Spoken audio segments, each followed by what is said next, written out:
կյանքը ընտրություն է, քո ամեն րոպեն ընտրություն է, դու ես ընտրում քո ժամանակը ինչպես տնօրինել, դու ես ընտրում այն վատնել, թե գնալ քո նպատակների հետևից քայլ առ քայլ։ Քվանտային ֆիզիկան ապացուցել է, որտեղ կենտրոնացված է քո ուշադրությունը, այնտեղ ուղղվում է քո ամբողջ էներգիան։ Եկեք պրակտիկորեն այս երևույթը հասկանանք։ Եթե դու ուզում ես մանուշակագույն մեքենա ունենալ, դու դուրս ես գալիս փողոց ու լրիվ պատահաբար քեզ սկսում են հանդիպել մանուշակագույն մեքենաներ համապատասխան մակնիշի։ Ու ամենահետաքրքիրը այն է, որ քեզ թվում է, որ դա պատահաբար է տեղի ունենում։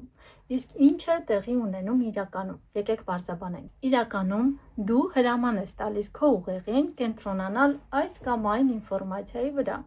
Ուղեղը ֆիլտրում է ամբողջ ինֆորմացիան և կենտրոնացնում քո ցանկալի ուղղվածության վրա։ Այսինքն, եթե դու կենտրոնանում ես խնդիրների վրա,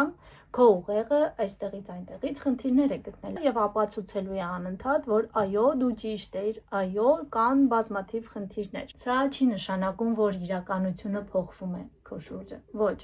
այլ պարզապես դու ընտրում ես, թե ինչն ես ուզում տեսնել քո կյանքում։ Դու ես ընտրում քո ժամանակը արդյունավետ օգտագործել, թե փնտրել պատճառներ, որ ամեն ինչ շատ վատ է։ Հիշեք, որ կյանքը ընտրություն է և տալիս է բազմաթիվ ընտրության հնարավորություն, ու դու ինքդ ես ստեղծում քո իրականությունը քո ընտրություններից ելնելով։